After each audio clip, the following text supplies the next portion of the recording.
Good morning. This is Pastor Josh bringing you our Tuesday Tea-ology. These are difficult times we've been going through. Difficult times in terms of our world and in terms of our nation. It's hard to know where things are going to go from where they have come to. What will the future be like? But it is a comfort as Christians, while we do what God has called us to do good for this world, to seek the common good, and to make changes in our time, to be used by God in healing. At the same time, our hope doesn't ultimately rest on anything in this world, but rather in the life to come and the world to come.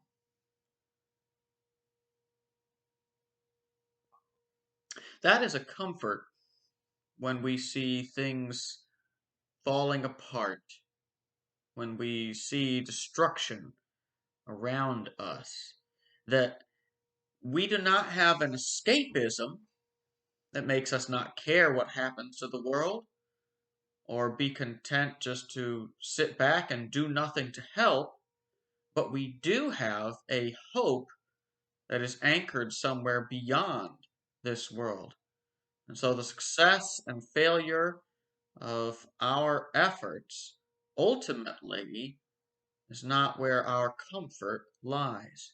After all, no matter how much we do succeed at seeking the good of this world and the good of our fellow citizens, at seeking justice, peace, reconciliation, and healing, no matter how much we accomplish, life nonetheless is short. We are here seeking to save lost souls and looking to eternity. Nature has lessons for us on this looking to eternity because, from the perspective of the world, you have your lifespan and then it's over. Death is the end in the perspective of the world. And so the best that they can do is seek justice now, seek healing now, seek pleasure now. But there is a bigger perspective that Christians share. And that requires faith. It requires faith that appearances are deceiving, that the way things look is not always the way they are. But nature has lessons for us. Because there are two kinds of things you might find outside that look very similar but are very different, of course. And one of them is a stone. A stone is dead. There is no life coming out of this stone.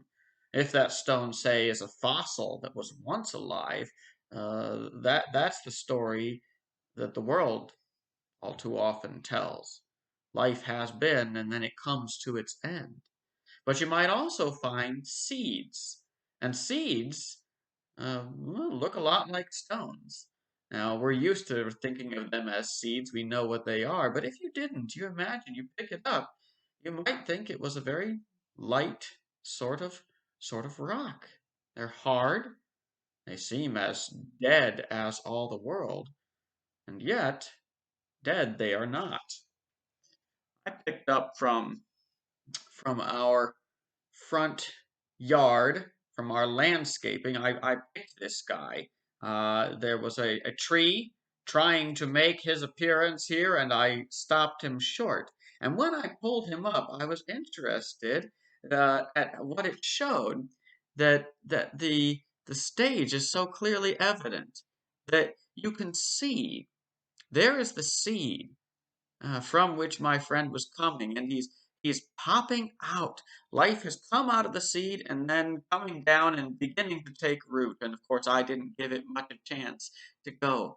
But I thought that was neat to be able to accidentally capture it at this stage when the seed is still there, but it is so clear that that shell of what appears to be death and emptiness and hopelessness is splitting, and out is coming the new life of what is to be, and something so magnificent and glorious if it were allowed to grow, that we can only marvel that it comes from such a small, dead-looking seed.